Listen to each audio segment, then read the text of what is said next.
अस्सलाम वालेकुम फ्रेंड्स, मैं हूं मोहम्मद नवाज़ और आप देख रहे हैं आसानी यूट्यूब चैनल। आज इंग्लिश स्पीकिंग लर्निंग की सीरीज़ की ये 6 वीडियो है और आज हम डिस्कस करेंगे अगर हम किसी भी जगह पे किसी चीज़ की मौजूदगी को बयान करें तो हम उसे इंग्लिश में कैसे कहते हैं।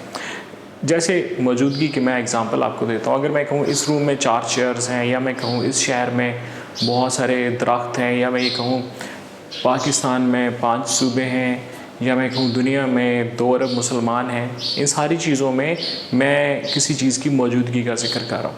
या मैं वैसे कहूँ कि दुनिया में 3 तरह के लोग होते हैं, या मैं कहूँ अब 2 ऑप्शंस हैं। अब कोई चांस नहीं है, ऐसी सारी सिचुएशन में हम किसी चीज़ की मौजूदगी का जिक्र कर रहे हैं। जैसे इस रूम में 4 चेयर्स हैं, अगर मैंने इसको ट्रांसलेट करना हो तो मुझे चेयर्स की इंग्लिश भी आती है, रूम की इंग्लिश भी आती है। अगर हम उर्दू में देखें तो हम कहते हैं 4 chairs in this room, 4 chairs इस कमरे में हैं, बट ये इंग्लिश में गलत है। इंग्लिश में किसी भी चीज़ की मौजूदगी को जाहिर करने के लिए हम एक वर्ड यूज़ करते हैं, उसको कहते हैं देयर, THERE, देयर। तो जब भी हम किसी चीज़ की मौजूदगी, प्रेजेंस को जाहिर करते हैं इंग्लिश में, तो हम सेंटेंस को देयर से ही स्टार्ट करते हैं। जैसे there are 4 chairs in this room, इस कमरे में 4 चेयर्स हैं। तो देयर आर मैंने इसलिए लगाया क्योंकि चेयर ज़्यादा है। अगर चेयर एक होती तो फिर मैं लगाता देयर इज़। लाइक अगर एक चेयर मैं बताऊँ इस कमरे में 1 चेयर है तो मैं कहूँगा there is 1 chair in this room. Pakistan में 5 सूबे हैं तो हम कहेंगे there are 5 provinces in Pakistan. अगर मैं कहूँ कि इस शहर में बहुत सारे दरख्त हैं तो मैं कहूँगा देयर आर, काफ़ी सारे के लिए अ लॉट ऑफ या many, there are a lot of trees in this city, there are many trees in this city.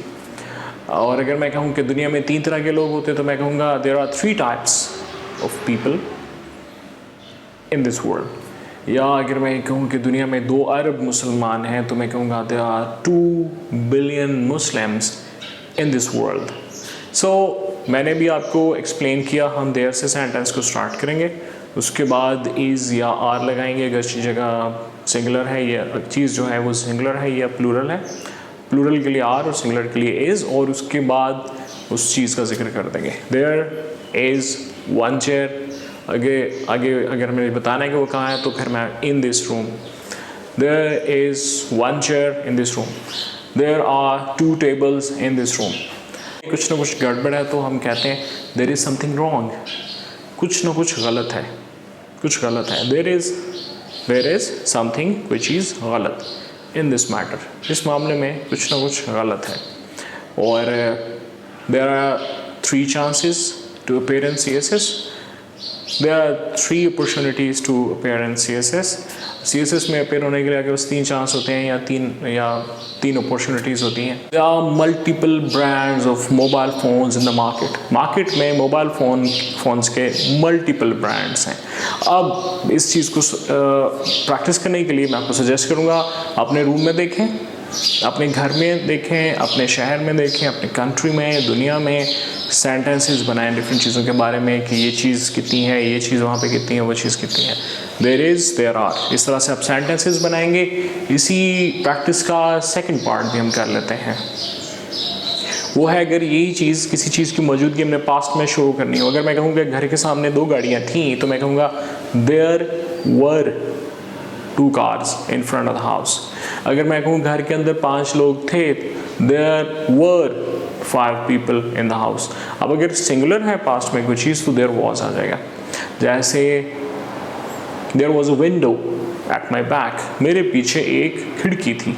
और अगर मुझे there was a boy in the car, there was a tree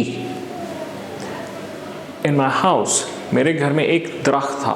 सो ऐसे सभी sentences को जिसमें मौजूदगी जाहिर करनी है हम देयर से स्टार्ट करते हैं। अगर फ़िक्रा प्रेजेंट का है, अभी का है, तो फिर हम इज़ या आर यूज़ करते हैं और आगे उस चीज़ का नाम लिखते हैं। और अगर फ़िक्रा पास्ट का है तो फिर देयर के बाद वॉज या वर लिखते हैं और उसके आगे हम उन चीज़ों का नाम लिख देते हैं। सो इसकी प्रैक्टिस करने के लिए अपने इर्द गिर्द देखें, 20 से 25 सेंटेंसेस बनाइए, उसी को प्रेजेंट में भी लिखें और उन्हीं में से कुछ को पास्ट में लिखें। और अगर मुझे कहना हो किसी चीज़ के बारे में कि यहाँ पे कोई जगह नहीं है, यहाँ पे कोई चेयर नहीं है, यहाँ पे कोई इंसान नहीं है, तो मैं कहूँगा there is no space, there is no chair, there is no man here, there is no person here. So अच्छा, अगर मुझे ये कहना है कि यहाँ 5 चीज़ें हैं तो यहाँ की इंग्लिश हेयर होती है, तो मैं कहता हूँ there are 5 things here, there is a camera in front of me, there is a camera here, there is a computer here. So ऐसी सिचुएशन में अगर मुझे कहना हो कि वहाँ 5 लोग हैं तो मैं कहूँगा देयर आर 5 पीपल देयर। अगर मुझे कहना है कि वहाँ 5 लोग हैं तो मैं कहूँगा देयर आर 5 पीपल देयर। और अगर मुझे कहना है कि वहाँ कोई जगह नहीं है तो मैं कहूँगा there is no space there. So इसको अब आप प्रैक्टिस कीजिए, कुछ चीज़ों के मौजूदगी का जिक्र करें, कुछ चीज़ों का मौजूदगी का पास्ट में जिक्र करें, कुछ चीज़ों की गैर मौजूदगी का, जैसे there is no space, there is no person, there is no chance, there is no probability, there is no possibility. So ऐसे सेंटेंसेस बनाइए 20 से 25, और जितने अभी तक हम पिछले सेंटेंसेस कर चुके हैं, रोज़ डेली बेसिस पे हर तरह के 4 से 5 सेंटेंसेस अपनी डेली लाइफ से ज़रूर बनाया करें। इस तरह से आपकी प्रैक्टिस रिवाइव्ड रहेगी, आपकी प्रैक्टिस फ्रेश रहेगी।